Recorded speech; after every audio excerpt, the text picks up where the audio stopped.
السلام علیکم دوستو، امید کرتا ہوں آپ سب خیر و عافیت سے ہوں گے۔ دوستو، اگر آپ نے ابھی تک چینل سبسکرائب نہیں کیا تو چینل کو سبسکرائب کر لیں۔ ایک عورت ایک پیر صاحب کے پاس چلی گئی اور پیر صاحب سے کہا کہ مجھے کوئی ایسی تعویذ دے کہ جس کی وجہ سے میرا خاوند میرے ایسے تابع ہو جائے کہ جو بات کہوں وہ بات مانے۔ پیر صاحب بھی کافی دانشور انسان تھے۔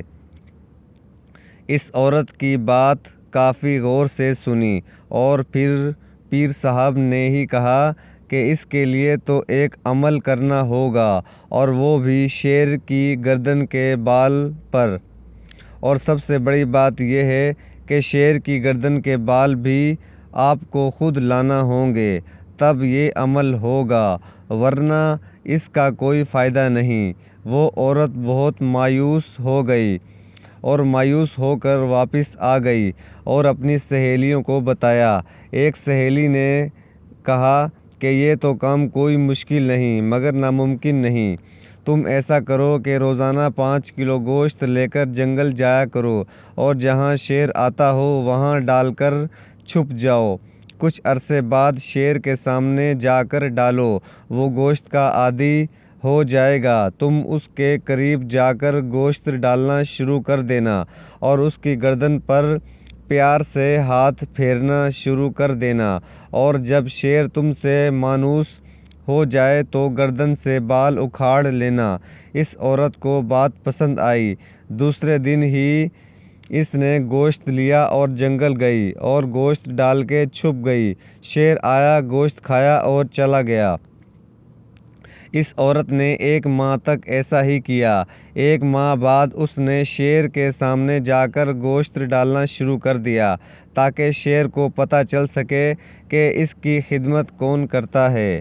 کچھ عرصے بعد شیر بھی عورت سے مانوس ہو گیا۔ عورت نے شیر کی گردن پر آہستہ آہستہ پیار سے ہاتھ پھیرنا شروع کر دیا۔ ایک دن عورت نے موقع دیکھ کر شیر کی گردن سے بال اکھیڑا اور خوشی خوشی پیر صاحب کے پاس پہنچ گئی اور بال پیر صاحب کو دیا اور کہا کہ میں شیر کی گردن سے بال اکھاڑ کر لے آئی ہوں، اب آپ عمل شروع کریں۔ پیر صاحب نے پوچھا کیسے لائی ہو؟ تو عورت نے پوری تفصیل بتا دی۔ پیر صاحب مسکرایا اور کہا کہ کیا تمہارا شوہر اس جنگلی درندے سے بھی زیادہ خطرناک ہے جو کہ خون خوار ہوتا ہے، جس کی تم نے چند دن خدمت کی اور وہ تم سے اتنا مانوس ہو گیا کہ تم نے اس کی گردن سے بال اکھیڑ لیا اور اس نے تمہیں کچھ بھی نہیں کہا؟ تمہارے شوہر کے ساتھ بھی پیٹ لگا ہوا ہے، تم اس کی خدمت کرو۔ جب جنگلی درندہ خدمت سے اتنا مانوس ہو سکتا ہے تو ایک باشعور انسان بھی آپ کے تابع ہو سکتا ہے۔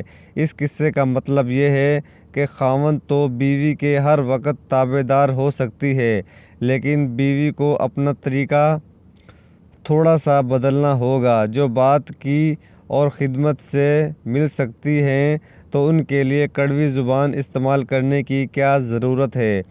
بیوی تھوڑی سی اپنے خاوند کی تابع داری کرے، خواہ تو اس کی تابع داری کیا بلکہ جان دینے کے لیے بھی تیار ہو جائے گا۔ اگر آج کی تحریر آپ کو اچھی لگے تو اپنے دوستوں کے ساتھ شیئر ضرور کریں۔ ویڈیو دیکھنے کا شکریہ۔